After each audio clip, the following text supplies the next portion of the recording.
पिता की friend request emotional कहानी। एक पिता की ये इमोशनल कहानी आपके दिल को छू जाएगी। ये कहानी है सुनील नाम के आदमी की, जो रिटायर हो गए थे। अब कुछ सालों पहले उनकी पत्नी का बीमारी के चलते निधन हो गया था।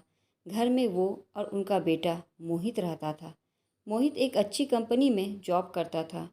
सुनील जी अपने आप को बहुत अकेला महसूस करते थे। उनके ये अकेलेपन की फीलिंग यूं ही नहीं थी। वो दिन भर घर पर अकेले ही रहते थे और जब शाम को बेटा काम से वापस लौटता तब लैपटॉप और मोबाइल में लगा रहता।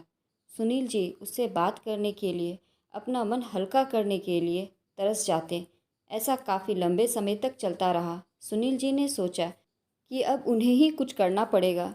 उनके पास एक सिंपल कीपैड वाला फ़ोन था, इसलिए उन्होंने अब एक नया एंड्रॉयड फ़ोन ले लिया।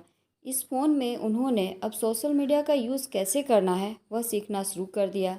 शाम को जब उनका बेटा काम से घर आया तो उन्होंने उससे कहा, बेटा मुझे ज़रा सोशल मीडिया कैसे इस्तेमाल करते हैं सिखा दोगे? मोहित उस रोज़ थोड़ा चिढ़ा हुआ नज़र आ रहा था। उसने अपने पिता को कहा कि मैं यहाँ इतना थक हार कर काम से लौटा हूँ और आपको कुछ नया सीखना है। मेरे बारे में नहीं सोचते कि थोड़ा आराम करने दो। सुनील जी अपने बेटे की बात सुनते रहे, कुछ ना बोल पाए। उन्हें अंदर से बहुत बुरा लग रहा था, लेकिन वह अपने आंसू रोके हुए थे। अगले दिन सुबह सुनील जी ने अपने बेटे के लिए उसके मनपसंद का नाश्ता बनाया। नाश्ता करते हुए बेटे का मूड अच्छा लग रहा था, इसलिए सुनील जी ने फिर से उससे कहा कि बेटा, मैंने सोशल मीडिया पर अकाउंट तो पड़ोसी के लड़के से बनवा लिया है। अब तू मुझे बता दे कि इस पर पोस्ट कैसे करते हैं। अपने पिता की बातें सुनकर इस बार मोहित जोर जोर से हंसने लगा और कहने लगा, क्या पापा, आप भी इस उम्र में कहाँ सोशल मीडिया के चक्कर में पड़ रहे हैं। आप धार्मिक किताबें पढ़ो, भगवान का नाम लो। इतना कहकर अपना नाश्ता ख़त्म करके मोहित अपने काम के लिए निकल गया। सुनील जी ने उसके बाद भी एक दो बार अपने बेटे से सोशल मीडिया सिखाने के लिए कहा, लेकिन उसने अपने पिता की बात पर ध्यान नहीं दिया। एक दिन रात को मोहित पानी पीने के लिए उठा तो उसने देखा कि उसके पापा के कमरे की लाइट चालू है। उसे थोड़ी चिंता हुई, इसलिए उसने खिड़की से झांक कर देखा तो उसके पापा मोबाइल पर सोशल मीडिया पर कुछ पोस्ट कर रहे थे। वह वहाँ से अपने रूम में चला गया और सो गया।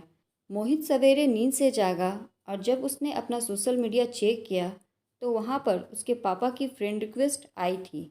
फ्रेंड रिक्वेस्ट एक्सेप्ट करने के बाद जब मोहित ने अपने पापा का अकाउंट चेक किया तो उसमें सबसे पहली पोस्ट जो थी उसी के बचपन की फ़ोटो डाली हुई थी और लिखा हुआ था, हैप्पी बर्थडे बेटा।